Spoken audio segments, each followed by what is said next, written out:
Then coming to which are the different forms of microcytic. So if you consider all the different causes, microcytic is considered to be the most common cause of anemia. Okay. So in that we have the first one, thalassemia. Second, anemia of chronic diseases, iron deficiency anemia, lead poisoning, as well as sideroblastic anemia.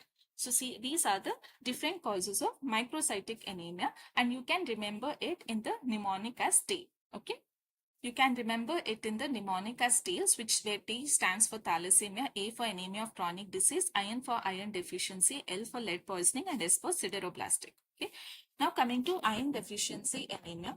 So it is one of the most common nutritional disorder and also one of the most common cause of anemia, most common cause of dietary deficiency. Okay, make a note of it. And what are the common sites for blood loss in iron deficiency? Preferably it is the GI tract. Okay, GI tract, whenever there is an intestinal bleeding, that is one of the major causes. And the second being menorrhagia, if the blood loss is more than 80 ml per menstrual cycle. So what are the indicators for iron deficiency? So what happens here? The storage form, ferritin will be extremely low, hemoglobin percentage already will be low. Okay, ferritin levels will be low, iron serum levels will be low, transferrin saturation also will be low, but the total iron binding capacity will be increased. Okay, remember in iron deficiency, all the parameters will be less, but the total iron binding capacity will be high. Okay, and also the platelet count will also be elevated. Okay, thrombocytosis. And you have to remember the most specific and most important lab test to estimate the iron store is preferably serum ferritin. Okay, remember by analyzing the serum ferritin, we can determine the storage, the iron stores in the body. Okay. Initially, in iron deficiency, there will be a negative iron balance and then there can be depletion in the iron stores. So whenever there is depletion in iron stores, the serum iron also falls, but the total iron binding capacity increases.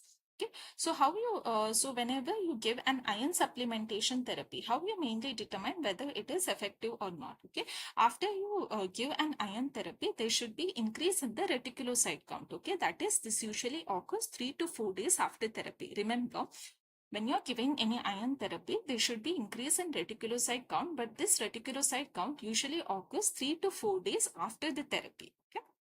And most sensitive index for iron deficiency is the decrease in the serum iron and increase in the total iron binding capacity. Make a note of it. Sensitive index for iron deficiency anemia is decrease in serum iron and increase in total iron binding capacity. So microcytic hypochromic, if there is microcytic hypochromic anemia with pallor, hepatomegaly, but there is no splenomegaly. Okay, remember, there is microcytic hypochromic anemia, pallor is present, hepatomegaly is present, but there is no splenomegaly. Then the most important cause will be iron deficiency anemia. Okay. So next we will come to thalassemia. So here what happens, there will be very small MCV values. When MCV values are less, it indicates it is a type of microcytic. Okay, and it may or may not be presenting with any symptoms, but the important feature is target cell. Okay, remember, target cell is a characteristic feature of thalassemias. Okay, what are the indicators? Here the iron studies, that is serum ferritin, iron levels, all will be normal.